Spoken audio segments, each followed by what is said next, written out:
সভ্য জগতের সুসমৃদ্ধ জনপদ হইতে বহুদূরে, কখনো ঘননীল শৈলমালার সানুদেশে, ভীষণ নির্জন দুর্গম অরণ্যের মধ্যে, কখনো বা তরঙ্গ ফেনিল বঙ্কিমগিরি নদীর তীরে, দিগন্ত বিস্তীর্ণ প্রান্তনে যাযাবর সাপুড়ের দল তাহাদের ক্ষণস্থায়ী নীড় রচনা করে।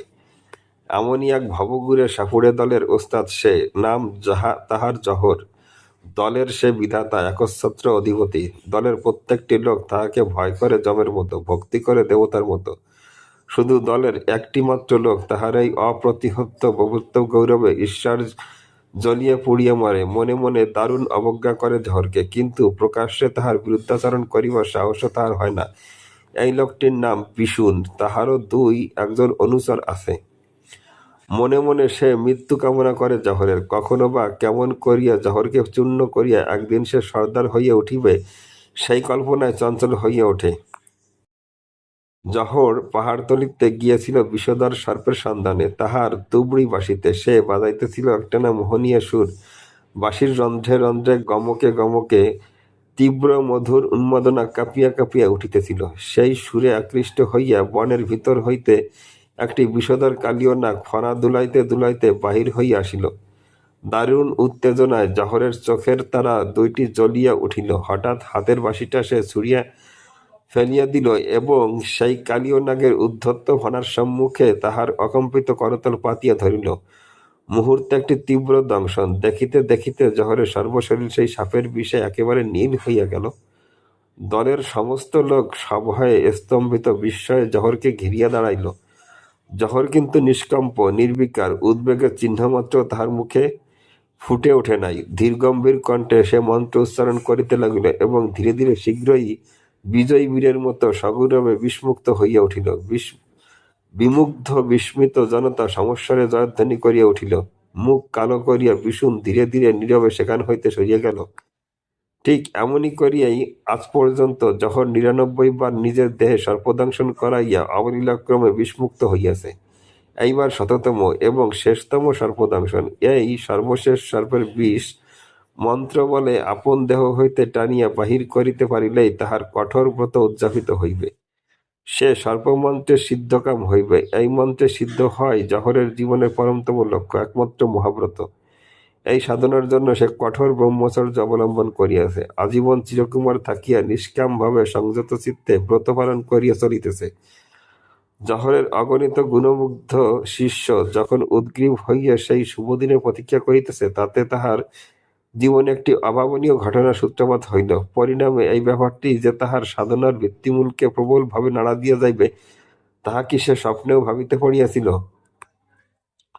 ভবঘুরের মতো জহর তখন নানা দেশ বিদেশ ঘুরিয়া বেড়াইতেছে। নারী জাতির সর্প সংস্পর্শ হইতে দূরে থাকিয়া ক্রমশ জহরের মনে এই ধারণা বদ্ধমূল হইয়া গিয়াছে যে নারী জাতি সাধনার পথে সাংঘাতিক বিঘ্ন সৃষ্টি করিয়া থাকে।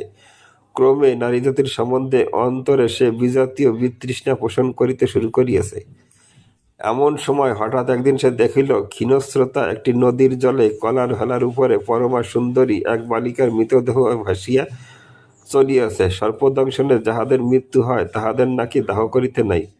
স্রোতের জলে মৃতদেহ ভাসাইয়া দেওয়াই নাকি বহুকালের প্রচলিত প্রথা।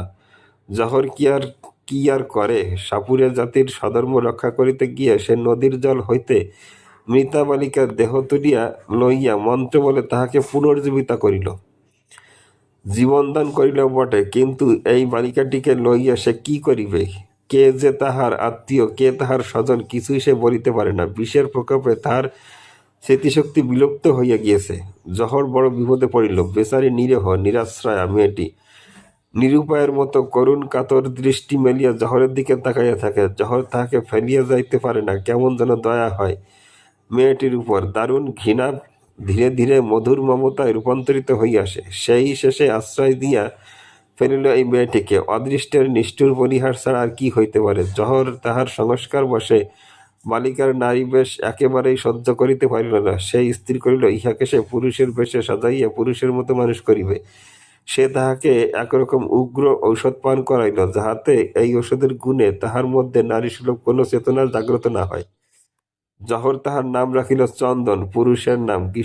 কিশোর বেশী চন্দনকে সঙ্গে লইয়া জহর এইবার অন্য এক সাপুড়ের দলে যোগদান করিল। সেই দলের বৃদ্ধ সর্দার জহরের আশ্চর্য চরিত্রবল দেখিয়া এত বেশি মুগ্ধ হইল যে তাহার মৃত্যুর পূর্বে জহরকে সেই দলের সর্দার করিয়া দিয়া গেল। ক্রমে জহর এই অর্ধসভ্য ভবঘুরে সাপুড়ের দলের একচ্ছত্র অধিপতি হইয়া উঠিল।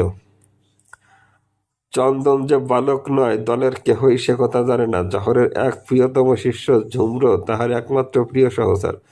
চন্দনকে ঝুমর বড় ভালোবাসে। এই ব্রহ্মচর্য ব্রতধারী জহর ৯৯টি বিষাদর সর্পদংশের কঠোর পরীক্ষায় সগৌরবে উত্তীর্ণ হইয়া যখন তাহার প্রান্ত সীমায় আসিয়া উপনীত হইয়াছে, তখন সহসা এক সংস্কৃত মুহূর্তে শিহরিয়া উঠিয়া সে অনুভব করিল যে তাহার সংযম সাধনার উত্তুঙ্গ শিখর হইতে বোধ করি তাহার পদস্খলন হইতে বসিয়াছে।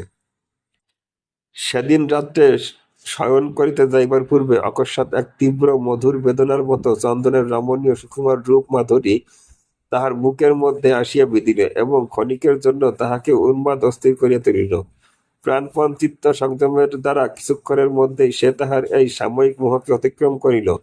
উন্মাদের মতো ছুটিয়া গিয়ে সে তাহাদের অধিষ্ঠাত্রী দেবী মা মনসার পদপ্রান্তে বসিয়া সমস্ত রাত্রি ধরিয়া বিনিদ্র চক্ষে এই অপরিসীম আত্মজ্ঞানীর জন্য অনুতাপে অশ্রুমোচন করিতে লাগিল। দেবী প্রতিমার কাছে ক্ষতবিক্ষত অন্তরের সকরুণ প্রার্থনা জানাইয়া সে প্রায়শ্চিত্ত করিল, কিন্তু যে সুপ্ত কামনার আগুন একবার জ্বলিয়াছে, এত সহজে কিছুতেই সে যেন নির্বাপিত হইতে চাহিল না। ঠিক সেই দিনই খবর পাওয়া গেল, রাজার সিপাহীরা সাপুড়েদের উপর বিষম অত্যাচার শুরু করিয়াছে, কারণ দেশে নাকি ভয়ানক ছেলেচুরি হইতেছে। সকলের ধারণা সাপুড়েররাই এই কার্য করিতেছে। এই খবর পাইবা মাত্র জহর সদল বলে তাহাদের ডেরা তুলিয়া বহুপথ অতিক্রম করিয়া অবশেষে বিজন ভীষণ সাপৎসংকুল এক অরণ্যের মাঝখানে তাহাদের তাঁবু ফেলিল। বন্য হিংস্র জন্তু জানোয়ারের আক্রমণ প্রতিরোধ করিবার জন্য তাঁবুর চারিদিকে আগুন জ্বালিয়া অনেকেই তখন প্রচুর স্ফূর্তি করিতেছে। এই বিরাট আমোদের মজলিস জমাইয়া তুলিয়াছে। দিন খোলার দল তাহাদের নিত্য গীতোৎসব তখন উদ্দাম হইয়া উঠিয়াছে। জহর, ঝুমর, চন্দন, বিশুনের পুত্র তেঁতুলের নীল চশমাধারী দলের জাদুকর গণক ঠাকুর, ঘণ্টাবুড়ো সকলেই জ্যোৎস্না আলোকিত রাত্রে মুগ্ধ আনন্দে এই অপূর্ব উৎসব উপভোগ করিতেছে। এমন সময় কি যেন একটা তুচ্ছ কারণে বিশুনের পুত্র তেঁতুলের সঙ্গে ঝুমরের ভীষণ কলহ বাঁধিয়া গেল। কলহ প্রথমে মুখে মুখেই চলিতেছিল, তাহার পর হইল হাতাহাতি, তাহার পর ক্রমে মারামারি। চন্দন ছিল দূরে দাঁড়াইয়া। তেঁতুলে অকথ্য অপমান করিবে ঝুমরকে, এ তাহার অসহ্য। সেও ছুটিয়া আসিয়া ঝাঁপাইয়া পড়িল ইহাদের মাঝখানে, কিন্তু টানাটানি ধস্তাধস্তিতে হঠাৎই যেন মুহূর্তের জন্য তাহার বক্ষাবরণ ছিন্ন হইয়া গেল। দলের সকলের সবিস্ময়ে হতবাক হইয়া দেখিল, চন্দন পুরুষ নয়, পুরুষের ছদ্মবেশে পরমা সুন্দরী এক তরুণী। এই সময় কোথা হইতে ছুটিতে ছুটিতে আর একটি সুন্দরী ঘটনাস্থলে আসিয়া দাঁড়াইল। তাহার নাম মৌটুসী। সে নিজের উত্তরীয়টি তাড়াতাড়ি খুলিয়া চন্দনের গায়ে জড়াই দিল। কিশোর চন্দনকে সে কুমারী হৃদয়ের নীরব প্রেমের পুষ্পাঞ্জলি নিবেদন করিয়াছিল। আজ যখন দেখিল চন্দন তাহারই মতো এক তরুণী, তখন তাহার লজ্জা রুণ প্রণয় স্বপ্নের প্রসাদ একেবারে ভাঙিয়া গেল। সে গভীর উদার প্রেম তাহার হৃদয় এতদিন ধরিয়া সঞ্চিত হইয়া উঠিয়াছিল, তাহা মধুর সকিত্বে রূপান্তরিত হইয়া উঠিল। জহর আসিয়া লজ্জাবত মুখী চন্দনকে টানিয়া একেবারে তাহার তাঁবুর ভিতর লইয়া গেল। দলের সমস্ত লোক একেবারে অবাক। কেহ স্বপ্নেও কোনোদিন কল্পনা করিতে পারে না জহরের মতো একজন জিতেন্দ্রীয় ব্রহ্মচারী মন্ত্র সাধক এমন করিয়া এই সুন্দরী যুবতীটিকে যুবক সাজাইয়া নিজের সঙ্গে রাখিয়াছে। শুধু বিস্মিত হইল না একজন, সে ঘণ্টা বুড়ো। এই বেদিয়ার দলে সে একটা অদ্ভুত প্রকৃতির রহস্যময় মায়াবীর রূপে বাস করে, অনবরত মদ্যপান করে আর খড়ি পাতিয়া সকলের ভবিষ্যৎ গণনা করে, কিন্তু সব কথা কখনো পরিষ্কার করিয়া বলে না।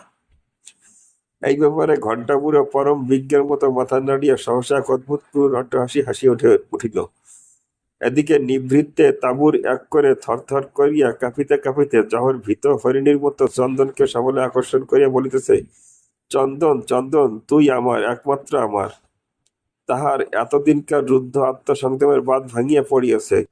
দুকুল প্লাবী বন্যার মতো সেই উন্মত্ত আবেগ, সেই দুর্দমনীয় দুর্বার বাসনা তাহাকে যেন অন্ধ করিয়া ফেলিয়াছে। চন্দন বৃথাই নিজেকে প্রাণপণে তাহার আলিঙ্গন হইতে মুক্ত করিবার চেষ্টা করিতে লাগিল। অনেক চেষ্টার পর চন্দন কিছুতেই যখন জহরকে প্রতিনিবৃত্ত করিতে পারিল না, তখন সে তাহার সুপ্ত বিবেককে জাগ্রত করিবার জন্য মিনতি কাতর কণ্ঠে জহরকে স্মরণ করাইয়া দিল তাহার মহাব্রতের কথা, তাহার জীবনের একমাত্র কাম্য নাগমন্ত্র সাধনায় সিদ্ধিলাভের কথা। কথাগুলি জহরের বুকে গিয়া নির্মম মহাসত্যের মতো করিয়া বাজিয়া উঠিল। সত্যই তো এ কি করিতেছে সে! জহর যেন অকস্মাৎ সম্বিত ফিরিয়া পাইল। মনসা দেবীর প্রতিভার পানে সে এক অদ্ভুত দৃষ্টিতে একবার তাকাইল, তাহার পর কিসের যেন একটা অব্যক্ত মর্মযন্ত্রণায় কাতর হইয়া তাঁবু হইতে ছুটিয়া বাহির হইয়া গেল। আজই এই রাত্রেই সে তাহার শততম সর্পদাংশ পরীক্ষায় উত্তীর্ণ হইয়া জীবনের মহাব্রত উদযাপন করিবে, আর বিলম্ব নয়। বিষধর একটি সর্পের সন্ধান করিয়া জহর যেমনি তাহার কর্ম সিদ্ধ করিতে যাইবে, অমনি বিষুণ কোথা হইতে ছুটিতে ছুটিতে আসিয়া সংবাদ দিল চন্দনকে নিয়ে ঝুমরো পলায়ন করিয়াছে। মৌটুসীর আগ্রহ এবং সাহায্যেই নাকি তাহারা এই দুঃসাহসের কাজ করিতেছে।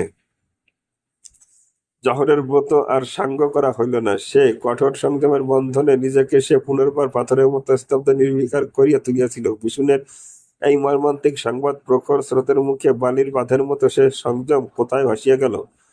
ক্রোধে উন্মাদের মতো হইয়া জহর ছুটিয়া চলিল চন্দন ঝুমুরের সন্ধানে, কিন্তু দলের কেহই তাহাকে তাহাদের সন্ধান দিতে পারিল না। তীব্র উত্তেজনায় সর্বশরীরে তখন তাহার যেন আগুন ধরিয়া গেছে।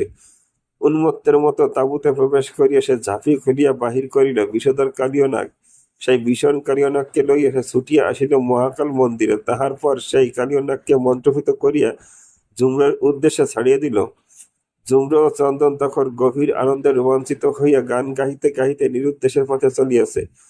দূরে বহুদূরে চলিয়া গিয়া তাহারা দুজনের একটি মধুর সুখের নীড় রচনা করিয়া পরমানন্দে প্রেম মধুযামিনী যাপন করিবে অনন্তকাল ধরিয়া। মুদিত বিহ্বল চক্ষুর সম্মুখে তখন তাহাদের এই সুখ স্বপ্নের মোহন মেদুর ছায়া ঘনাইয়া আসিতেছে। অপূর্ব আনন্দে বিভোর হইয়া যখন তাহারা একেবারে আত্মহারা হইয়া গেছে, তখন সহসা বিনা বেগে বজ্রপাতের মতো সেই মন্ত্রপুত কালীয় নাগ আসিয়া ঝুমরকে দংশন করিয়া দিয়া অদৃশ্য হইয়া গেল। বিষের বিষম যন্ত্রণায় অস্থির হইয়া ঝুমর সেখানে বসিয়া পড়িল। চন্দন একেবারে স্তম্ভিত, নির্বাক, নিঃসহায়, নিরুপায়ের মতো সে দাঁড়াইয়া রহিল। ঝুমরকে বাঁচাতে হইলে এখন তাহার আবার সেই জহরের কাছে গিয়া দাঁড়ানো ছাড়া আর উপায় নেই। অবিরল অশ্রুধারে চন্দন চোখে দেখিতে পাইতেছে না। সে চলিয়াছে সেই পরিত্যক্ত তাঁবুর দিকে, কিন্তু কেমন করিয়া কোন মুখে সে আবার জহরের কাছে গিয়া দাঁড়াইবে? জহর তখন নিশ্চল প্রস্তরের মতো বসিয়াছে। অশ্রুমুখী চন্দন আসিয়া দাঁড়াইল তাহার কাছে।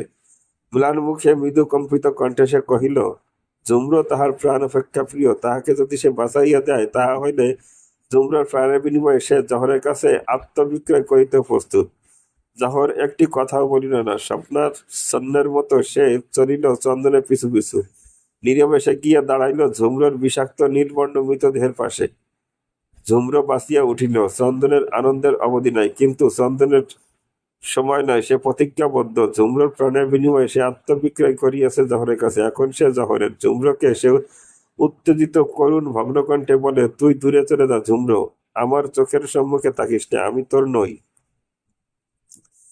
যে তাহার প্রাণাধিক প্রিয়, একান্ত আপন, জীবন সর্বস্ব, তাহাকে সে চায় না। চন্দনের উদ্গত অশ্রু আর বাধা মানে না, কণ্ঠরোধ হইয়া আসে। অবক্ত যন্ত্রণার হৃৎপিণ্ড যেন ছিড়িয়া যায় তাহাকে তাড়াইয়া দিতে। অদূরে দাঁড়াইয়া যখন এই করুণ দৃশ্য দেখিতেছিল, সে কালিয়নাগ মন্ত্র বলে ফিরিয়া আসিয়া ঝুমরকে বিষ-মুক্ত করিয়াছে। সে তখনও তাহার হাতে।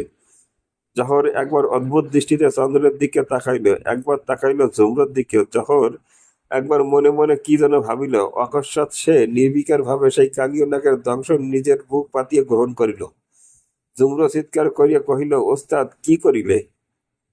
চন্দন ও ঝুমর দুজনেই ছুটিয়া জহরের কাছে গেল। জহর ক্রুদ্ধ কণ্ঠে বলিয়া উঠিল, ঝুমর, শিগগির একে নিয়ে চলে যা আমাদের সম্মুখ থেকে। আমি বিষ হজম করব, এই আমার শেষ সাপ। তারপর আমি মন্ত্র পড়ব। মেয়ে মানুষের সামনে মন্ত্র নষ্ট হয়। ওকে এখান থেকে নিয়ে যায়, এ জঙ্গল থেকে, এ দেশ থেকে নিয়ে যা। চন্দনাথ ঝুমর অগত্যা চলিয়া গেল। ওস্তাদ দেখিল তাহারা দূরে চলিয়া গেছে, কিন্তু নাগমন্ত্র আর সে উচ্চারণ করিল না। স্মিত হাস্যে আপন মনে সে বলিয়া উঠিল, মন্তর ও সাপের মন্তর আর নয়, এইবার আমার মন্তর শিবশম্ভু, শিবশম্ভু।